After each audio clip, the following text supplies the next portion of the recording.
Assalamualaikum warahmatullahi wabarakatuh dan selamat sejahtera. Nama saya Fakhrul Zaman bin Muhammad Sambas. Sejak kecil lagi saya memang ada minat melukis sebenarnya.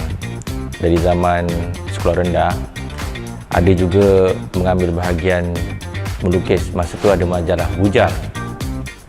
Pernah mendapat tempat ketiga. Jadi secara tak sedar saya memang ada minat melukis ni.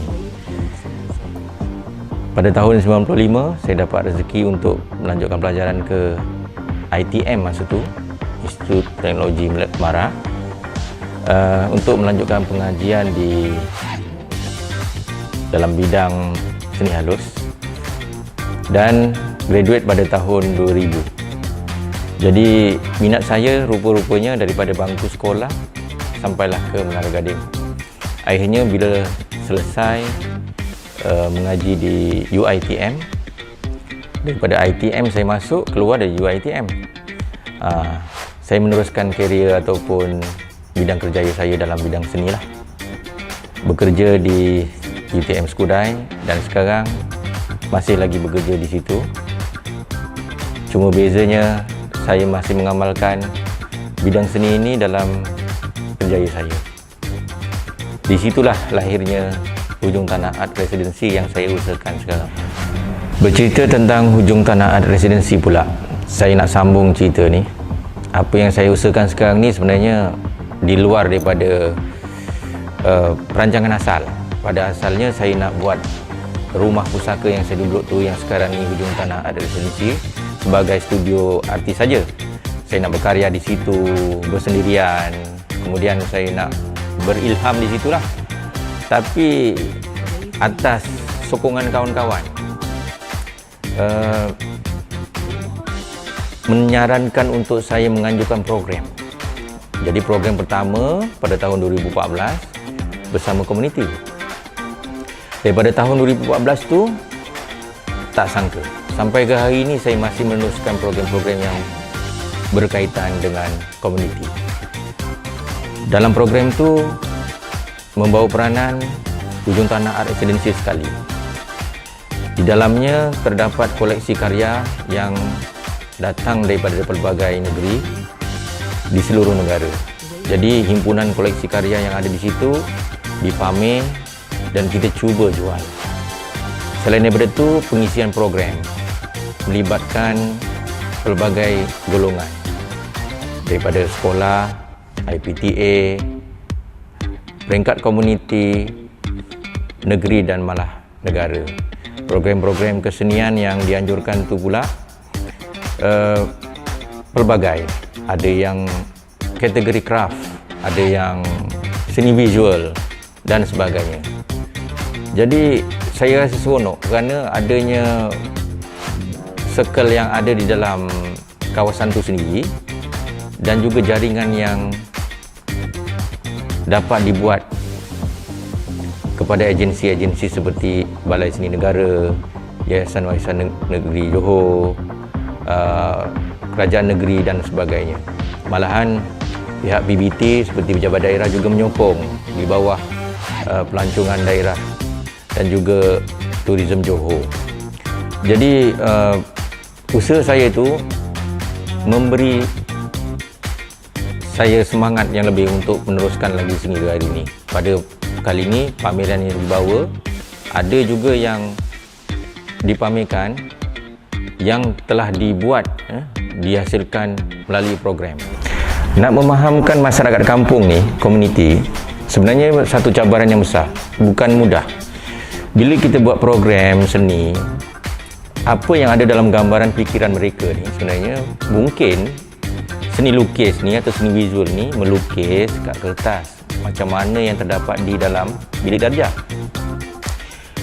Di peringkat awal 2-3 tahun daripada 2014 tu, ya, Hujung Tanah dan juga kolaborasi dengan persatuan dan sebagainya menganjurkan program-program yang berbentuk seni lukis, melukis di lapangan dan sebagainya. Tujuan dia waktu tu libat sama bersama komuniti tidaklah terlalu khusus, tetapi lebih kepada pengenalan. Maknanya komuniti ataupun warga kampung yang paling hampir di situlah melihat sendiri apa yang orang sini buat. Jadi kita pun ada rakan-rakan artis dari luar dibawa masuk ke dalam. Itu menambahkan lagi pengetahuan mereka tentang bidang seni. Lama kelamaan, bila penganjuran program yang berbentuk komuniti, maknanya libat sama dengan orang kampung lebih kuat lagi, lebih banyak, lebih ramai. Mereka sebenarnya memang ingin turut serta. Cuma kaedah untuk melaksanakan program tu, kita perlu ada cara kreativiti sendiri. Maksudnya, mungkin bermula dengan projek-projek bahan terbuang. Bila saya lihat di situ ada satu kelemahan di dalam kampung tu, iaitu rumah-rumah penghuni tiada papan tanda nama. Sebab sekarang ni kalau kita tengok isu zaman berniaga online, apa barang-barang penghantaran tu daripada syarikat-syarikat kurier, susah nak mengenal pasti mana satu rumah pemesan kan. Jadi dari situlah timbulnya idea kita buat projek papan tanda rumah. Dan libat sama dengan komuniti, maknanya penduduk rumah tu sendiri ataupun tuan punya rumah sendiri yang ikut sama berprogram. Jadi mereka secara tak langsung terlibat dengan kegiatan seni. Mereka mewarna, mereka mencipta, mereka papan tanda, memotong stiker dan sebagainya. Secara tak langsung daripada kefahaman yang sebelum ni mereka melihat saja, akhirnya mereka terlibat sama kali ini. Jadi untuk ke fasa ini sebenarnya memerlukan masa yang agak panjang.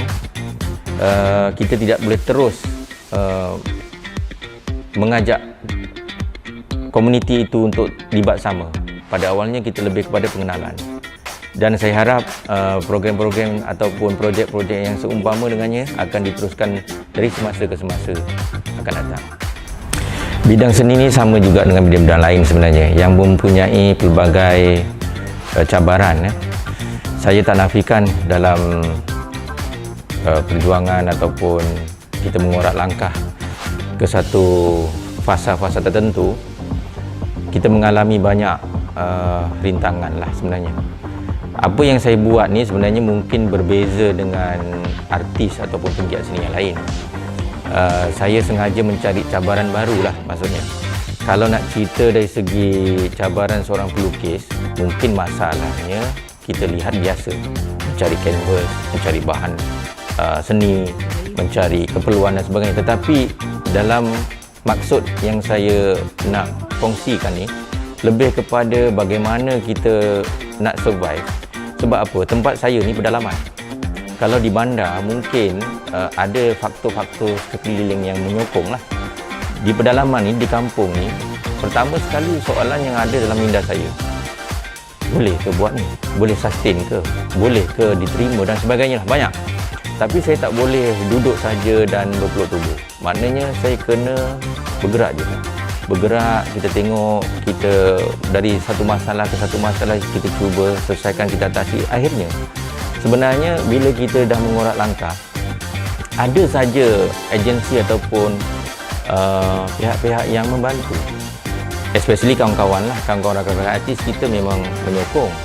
Keduanya agensi-agensi yang melihat potensi ini boleh diketengahkan lagi supaya memberi manfaat kepada masyarakat ataupun umumnya kepada negara. Jadi saya pun tidak lupalah sekali lagi menyebut, setiap kali program sepanjang tahun pihak Balai Seni Negara ada membantu dalam melaksanakan program. Jadi sokongan sebegitulah yang membuatkan saya sentiasa bersemangat lah. Jadi masalah yang saya atasi tu, yang saya alami tu tadi, sebenarnya ada yang membantu. Jadi saya rasa kalau saya tak cuba dulu, maknanya saya tak akan jumpa penyelesaian masalahnya waktu ini.